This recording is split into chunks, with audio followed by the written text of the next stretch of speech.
Hey, this is Pops, and I want to talk about isolation. I had a great comic talk with Doug Bratton, the author of Isolation. Talked about Delia Gunderson's art, talked about the premise of the book, being put out by Reggie Collects. So, this is my sort of like reaction and review video for Isolation number one. I hope that you've gone over to Reggie Collects. I've had the link in the description there for you. You can go over and get a copy. They're on I think they're taking pre-orders right now on issue number 3, so make sure you're definitely connected to them. Stay up to date. See if this is a comic that you like or not. So I'm going to try to go through some different elements. I'm not really going to spoil anything with this. I think it's a mystery, so I think it's better to try to stay a little high level and not get into the weeds as far as some of those intricate details. So. And here you get a little teaser here of Reggie Collects presents as Isolation, a mystery series with fantasy and horror elements. It's framed by an overarching story of a researcher investigating 3 periods of murder which occurred in 1869, 1919, and 1949. The comic written by Doug Bratton, illustrated beautifully, and lettered by 3 Kubert School graduates. So, as it starts, you kind of have your London 1992. You have police that are coming into a flat. You have a Bible verse. You sort of get like a different setup. I want to give you a little look at the art as well. I love the background in this early look because very quickly you kind of get a feel for the depth that Delia Gunderson does. Look at the books, on the shelves, the way some of them are tilted and knocked over. I mean, this is really nice. Really enjoyed that. Of course, the staircase in the foreground, very nice. We get introduced to another character named Mandy Connors, and sort of like she's asking for help. Someone's trying to kill me. And then, of course, we have a flash. Moves around. The timeline moves around a lot. So here we flash back to 1949, and it says, "I know about isolation," and we have a little bit of a little story about 1949.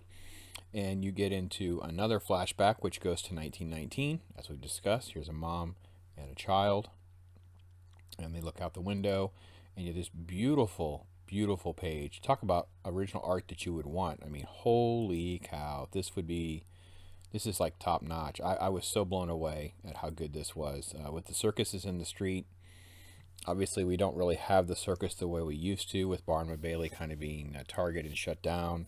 But here you sort of get like the dancing, a monkey riding a tiger, obviously this elephant that's overbearing the entire street with, music blaring, all these different dynamics that are going on. People on their balconies in Louisiana reaching out, in the party and enjoying themselves. So this page really, well, there's not, let's say, dialogue on the page. You feel part of what's happening in this scene.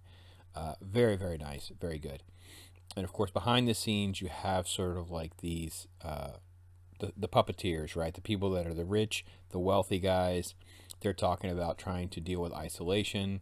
There's comments about basically like a little bit of a racist thing, talking about being very like religious, domineering.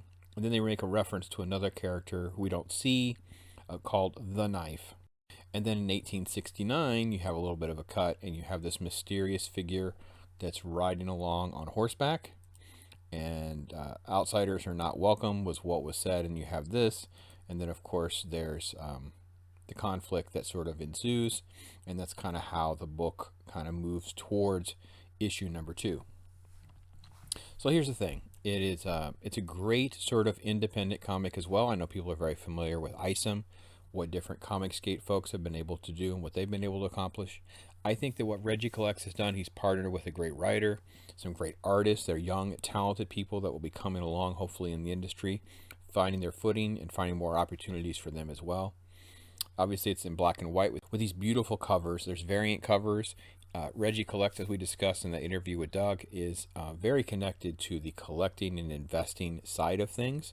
So I think he was very aware of like print runs and different things that people might be interested in and that kind of thing. So I think you could find a variant cover if you're into those.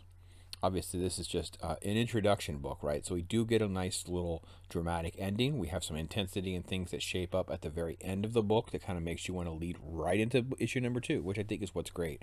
I think this is part of the beauty of comic books, is that it wants you to want more. And I think this does that, right? It kind of gives you something that makes you so, well, what happens next? And that's what you're looking for in a good story. I think the art obviously is very dynamic, especially for a black and white comic.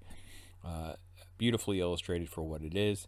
If you're into like sort of like mystery with a little slice of some horror thriller stuff in it, rather than like tights and capes, this could be a good fit for you.